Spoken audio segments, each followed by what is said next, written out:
আসসালামু আলাইকুম ভিউয়ার্স, কেমন আছেন সবাই? আশা করছি সবাই ভালো আছেন ও সুস্থ আছেন। যে যেখানে থেকে আমার ভিডিওটি দেখছেন, দেশের ভেতরেও দেশের বাহিরে কাছে দূরে সবাইকে জানাচ্ছি অনেক অনেক অভিনন্দন ও শুভেচ্ছা। তা আপনাদের সঙ্গে আমি 2 দিন আগে যে ভিডিওটা শেয়ার করেছি সাফারি পার্কে, সেটারই হচ্ছে আরেকটা পার্ট। এটা আসলে একসঙ্গে শেয়ার করতে গেলে ভিডিওটা হজবরল হয়ে যেত আর আপনাদের মানে দেখে আনন্দ পেতেন না। এখন হচ্ছে আমি 2টা পার্ট করে দিয়েছি, এতে আমার ভিডিওর লেন্থও ছোট হয়েছে অ্যান্ড হচ্ছে মানে ভিডিওগুলো আপনারা এনজয় করতে পারবেন সুন্দরভাবে। আসলে সাফারি পার্কটা অনেক বড় আর অনেকগুলো সেকশন রয়েছে এখানে, তাই প্রতিটা যদি আলাদা আলাদা করে স্পেসিফিক ভিডিও দেওয়া যায় তাহলে বেশি সুন্দর হয়। বাট ওইরকমভাবে দিতে গেলে তো হচ্ছে ভিডিও অনেকগুলো হয়ে যাবে, তাই আমি হচ্ছে জাস্ট 2টা পার্টি করেছি। আশা ছিল যে আমার একটাই করব, বাট একটা করতে গেলে দেখা যাচ্ছে ভিডিও প্রায় 1 ঘন্টার হয়ে যায়, তাই হচ্ছে 2টা পার্ট করতে হয়েছে। তো এটা হচ্ছে কোর্স সাফারি পার্কের এরিয়া। এখানে আপনাকে হচ্ছে বিভিন্ন বন্যপ্রাণী, বাঘ, সিংহ এগুলো আর কি দেখাবে। তো এটার জন্য হচ্ছে আপনাকে পার পার্সন 150 টাকা করে টিকিট লাগবে আর হচ্ছে 10 মিনিট বা 12 মিনিট হয়তো আপনাকে ঘুরিয়ে দেখাবে আর কি। ওদের এরিয়া যতটুকু রয়েছে অতটুকু একটু ঘুরিয়ে দেখাবে।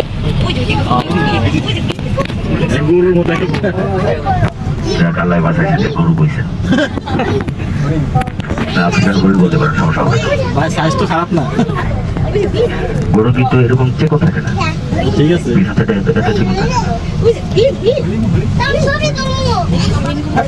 এটা আপনার আফ্রিকান হরিণ বলতে পারেন, হরিণ টাইপের প্রাণী। অ্যান্টিলোপের মধ্যে এটা আপনার সেকেন্ড, এটারও বড় আছে আর ওটার নাম হচ্ছে জাই নীলেন, ওটা বাংলাদেশে নেই।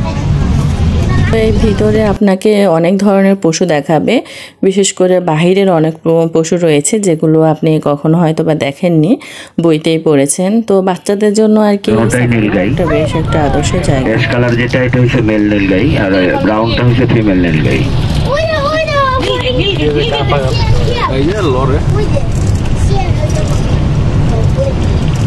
এই নীলগাই বাংলাদেশ থেকে বিলুপ্ত হয়েছে 1950 সালে। প্রায় 70 বছর পরে বাংলাদেশের ভিতরে 3টা আসছে, 3টা থেকে এখন 9টা।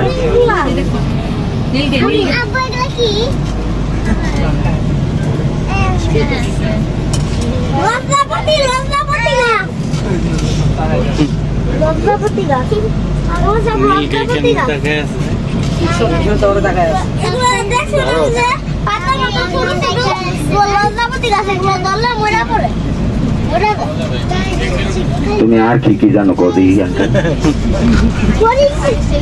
বাম পাশে ফলো করেন, বাম পাশে বড়গুলা হচ্ছে আপনার সাম্বার হরিণ আর ছোটগুলা চিত্রা হরিণ।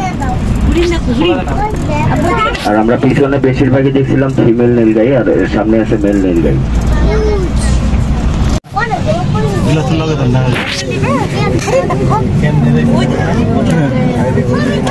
ওরা কি বলতেছে জানেনি যে এই প্রাণী করতে আনছে গাড়িতে কাঁচায়, ওরা তো আমাকে দেখতে চাই। এখানে ছোট ছোট বাচ্চা বাচ্চা কিন্তু সাথে দেখে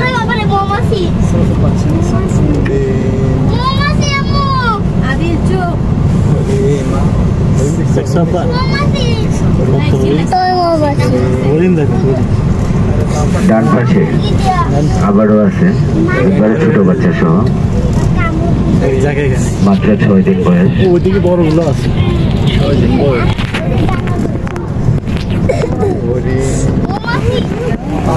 বাচ্চা, ছোট বাচ্চা দেখছো? বাচ্চা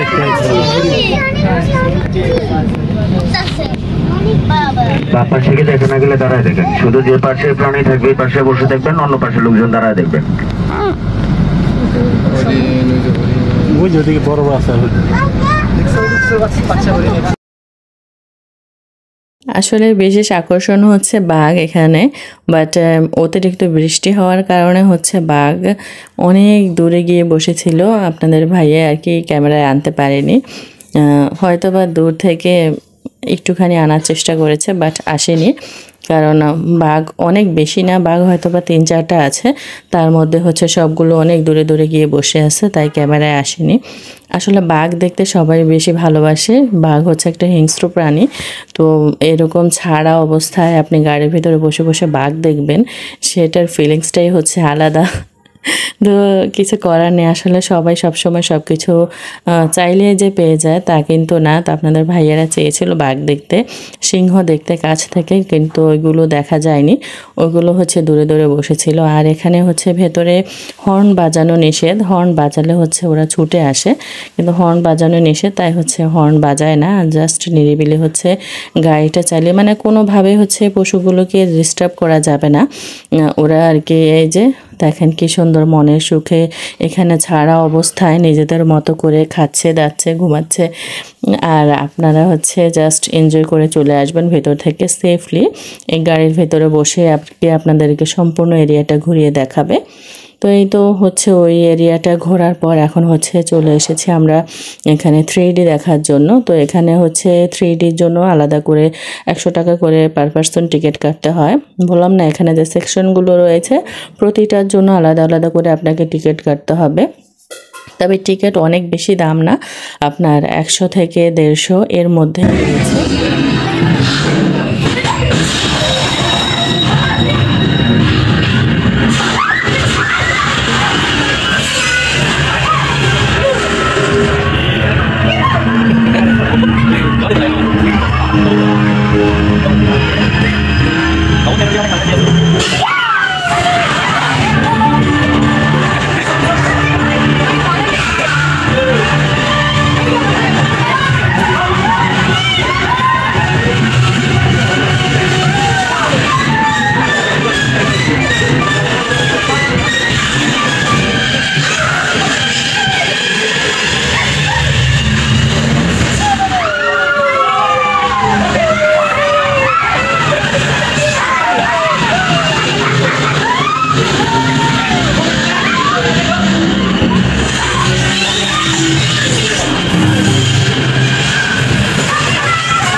থ্রিডি দেখে দেন হচ্ছে পরের স্টেপ হচ্ছে আপনার প্রজাপতির খেলা। এখানে বিভিন্ন ধরনের প্রজাপতিই থাকে, তো আপনি চাইলে ঘুরে আসতে পারেন। এখানে হচ্ছে আপনার 40 টাকা নাকি 60 টাকা করে টিকিট চেয়েছিল। তো শুধু প্রজাপতি দেখার জন্য আমরা আর কেউ ভিতরে ঢুকিনি, চলে এসেছে হচ্ছে এই সাইডে ময়ূর দেখার জন্য আর কি। এখানে ময়ূর, উট পাখি, তারপরে হচ্ছে ইমু পাখি, লেমুর, মানে অনেক কিছু রয়েছে। আপনার ওই ঝুলন্ত ব্রিজ যে দেখিয়েছিলাম না, ঝুলন্ত ব্রিজের ওই পাশে আর কি এগুলো। সাফারি পার্কে এসেছিলাম আমাদের কলেজ থেকে স্টাডি ট্যুরে, তখনও দেখেছিলাম। তখন এত কিছু ছিল না, এখন আবার হচ্ছে নতুন নতুন অনেক কিছু অ্যাড করা হয়েছে। এগুলো হচ্ছে লেমুর, বসে বসে হচ্ছে সবজি খাচ্ছে। আসলে আমি প্রথমে থেকে মানে দূর থেকে দেখে ভেবেছিলাম যেগুলো হয়তো খরগোশ, বাট কাছে এসে দেখলাম যে না, এগুলো খরগোশের মতন, এগুলো বেশ বড় সাইজের। আর লেখা ছিল এখানে বোর্ডে লেমুর।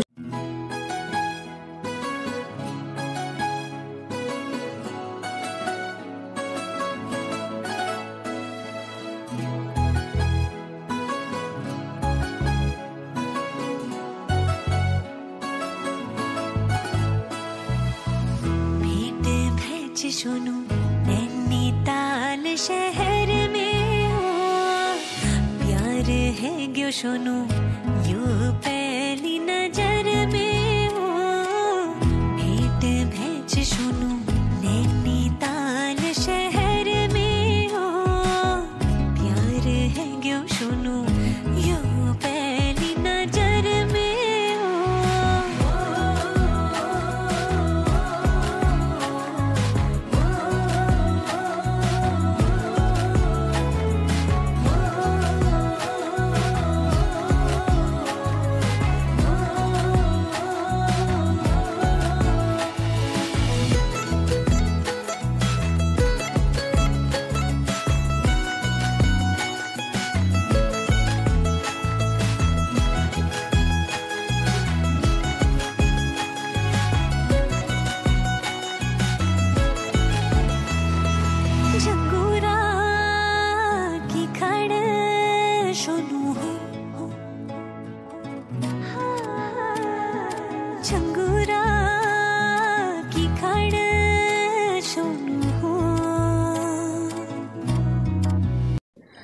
আলহামদুলিল্লাহ আমাদের ঘোরাঘুরি শেষ হয়েছে আর মোটামুটি ভালোই ঘোরা হয়েছে। আজকে অনেক কিছু দেখা হয়েছে, জানা হয়েছে অনেক কিছু। তো এখন হচ্ছে ফটো সেশন চলতেছে আর কি, ঘোরাঘুরির জন্য আর বৃষ্টির জন্য ফটো টটো তোলা হয়নি এতক্ষণ।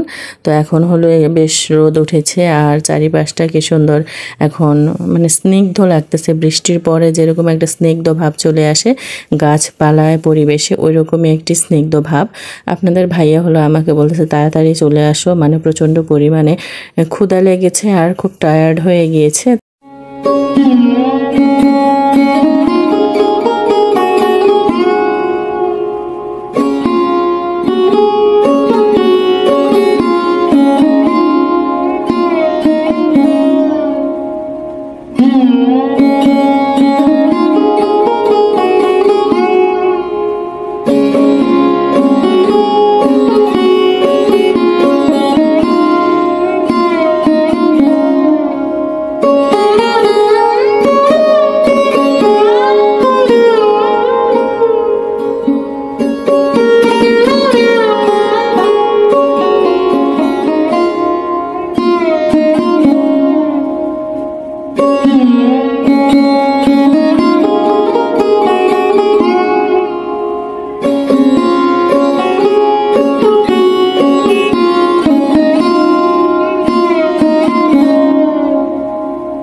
ভেতর থেকে বাহিরে চলে এলাম আর আসার পর হচ্ছে এখানে দেখতে পাচ্ছি বেশ কয়েকটা ঘোড়া নিয়ে দাঁড়িয়ে রয়েছে।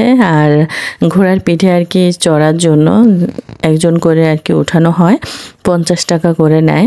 তো আমার কাজিন হলো উঠেছে, তো আমার ছেলে হলো ওঠার জন্য বায়না ধরেছে, তো ওকেও সঙ্গে উঠিয়ে দিয়েছি। ওঠার পর হচ্ছে দুজন মিলে ঘুরতে চলে গেছে। ওই যে পেছনে মাঠটা দেখতে পাচ্ছেন, পুরো মাঠটা কিন্তু ঘোরাবে না, জাস্ট এই রাস্তা থেকে মাঠের ওই প্রান্ত পর্যন্ত আপনাকে নেবে অ্যান্ড হচ্ছে আবার ব্যাক করে চলে আসবে, এইটুকুই আর কি।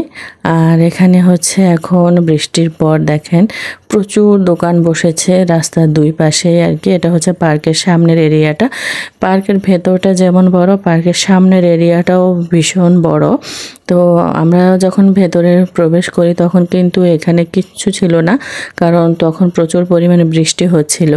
তো বের হওয়ার পর এখন দেখতে পাচ্ছি চারিপাশে মানে দুই ধারে প্রচুর দোকান বসেছে, খাবারের দোকান, খেলনার দোকান, ঘর সাজানোর জিনিসপত্র, ঘোড়া, বাচ্চাদের বিভিন্ন ধরনের খেলনা, মানে অনেক কিছু বসে আছে। তো দেখে বেশ ভালোই লাগতেছিল, মানে মানুষজন হচ্ছে গমগম করতেছে চারিপাশে, যারা ভেতরে ঢুকেছে, আবার অনেকে হলো এখন নতুন করে আসতেছে ভেতরে ঢোকার জন্য। আর আমরা হলো ঘুরে টুরে বের হয়ে এসেছি। এখন কিন্তু প্রায় বন্ধ হয়ে যাওয়ার সময় হয়ে গেছে, মানে 5:30টার মতো মনে হয় বেজে গেছে। জানি না কখন বন্ধ করবে, কারণ আমরা যতদূর জানি যে 5টা বাজে বন্ধ হয়ে যায়, কিন্তু এখন ঈদের সিজন দেখে হয়তো বা অনেকক্ষণ পর্যন্ত খোলা থাকতেও পারে, সেটা আমার জানা নেই। আপনারা গেলে অথবা সার্চ করে গুগল থেকে জেনে নিতে পারেন। আর এই যে দেখেন, বললাম না অনেক কিছুর দোকান বসেছে এখানে, আচার, ভাজা ভুজি, ঝালমুড়ি, চটপটি, ফুচকা, তারপরে হচ্ছে আচার। আমি এখান থেকে হচ্ছে তেঁতুল নিচ্ছি, মানে তেঁতুল দেখে বেশ খেতে ইচ্ছে করে। মেয়েরা তেঁতুল দেখবে অথচ খাবে না, এটা তো হয় না, মানে খুব একটা হয় না আর কি। তেঁতুল সবাই বেশ ভালোবাসে মেয়েরা, তো আমি এখান থেকে হচ্ছে একটা তেঁতুল নিলাম। আমি ভেবেছি কেউ খাবে না, মানে টক খাবারটা আমাদের ফ্যামিলিতে খুব একটা, আমি নিজেও খুব একটা পছন্দ করি না, বাট তেঁতুলটা দেখে এরকম গোল গোল করা, তারপর হচ্ছে এখানে মরিচ ভেঙে হচ্ছে গুঁড়ো করে রেখেছে সেটা, তার উপরে হচ্ছে বিট লবণ দিয়ে দেয়, তো এটা খেতে বেশ দারুণ লাগে। তাই আমি হচ্ছে আমার জন্য একটা নিলাম, আর সবাইকে জিজ্ঞেস করেছিলাম, বাট কেউ খাবে না বলেছিল, বাট পরে হলো শেয়ার করে সবাই খেয়েছে। সবাই বলতে আমি আর আমার খালামণি।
এখন হচ্ছে অটো করে আমরা চলে যাব বাগের বাজার। বাগের বাজার থেকে হচ্ছে বাসে করে চলে আসবো আমাদের বটতলা। বটতলা থেকে আমাদের বাসায় আবার অটো করে চলে আসতে হবে। এভাবেই আর কি 3 ভাঙা দিয়ে যেতে হয় আমাদের এখান থেকে। ঢাকা থেকে ডিরেক্ট হয়তো বা বাস এখানে চলে আসে বাগের বাজার।